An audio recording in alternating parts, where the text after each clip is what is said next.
Students গণিত ক্লাসে তোমাদের সবাইকে স্বাগতম। আমি সোহেল স্যার। আজকে তোমাদের আসছি গণিত প্রথম পত্র যারা এসএসসি 2027 বা 26-এ আসো, তোমাদের বিশেষ একটা অধ্যায় বিন্যাস সমাবেশ।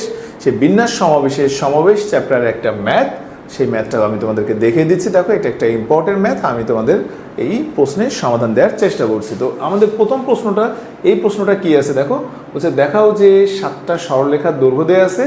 এই 7টা সরলরেখা হতে তুমি যে কোনো 4টা নিয়ে 32টি ত্রিভুজ কীভাবে গঠন করা যায়, এটাই হলো আমাদের আজকের ফর্মুলা। তো দেখো, আমাদের এখানে সমাধান সরলরেখার সংখ্যা হলো 7টা।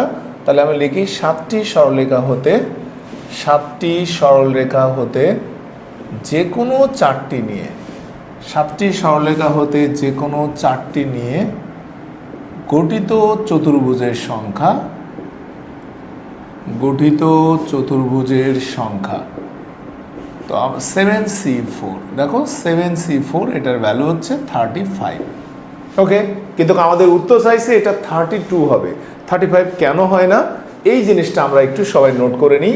যে আমরা জানি ত্রিভুজের ক্ষেত্রে যেমন যে কোনো দুই বাহুর সমষ্টি তার তৃতীয় বাহু অপেক্ষা বৃহত্তর, চতুর্ভুজের ক্ষেত্রে আমরা এখন এই লাইনটা লিখবো যে চতুর্ভুজের যে কোনো তিন বাহুর সমষ্টি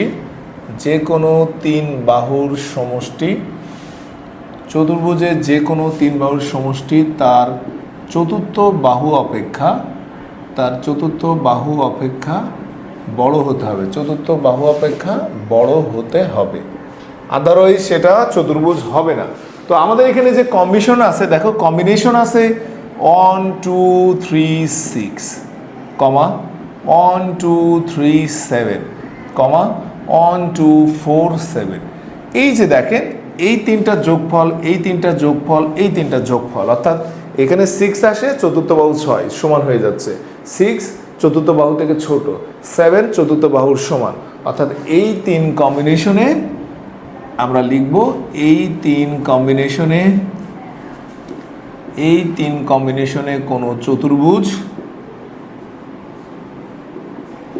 গঠন করা যাবে না, তাহলে দেখো আমরা 7টা থেকে যে কোনো 4টা নিয়ে চতুর্ভুজের সংখ্যা আসছিল 35, কিন্তু এই তিনটা কম্বিনেশনে কোনো চতুর্ভুজ হয় না। তাহলে আমরা বলবো মোট চতুর্ভুজের সংখ্যা কত স্যার, আপনারাই বলেন। 35 থেকে আমরা 3 বাদ দিয়ে দেবো, 32। তো এটা ছিল আমাদের আজকের সমাবেশের একটা বিশেষ ম্যাথ।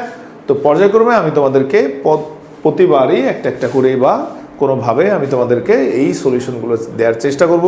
সে পর্যন্ত সবাই ভালো থাকো।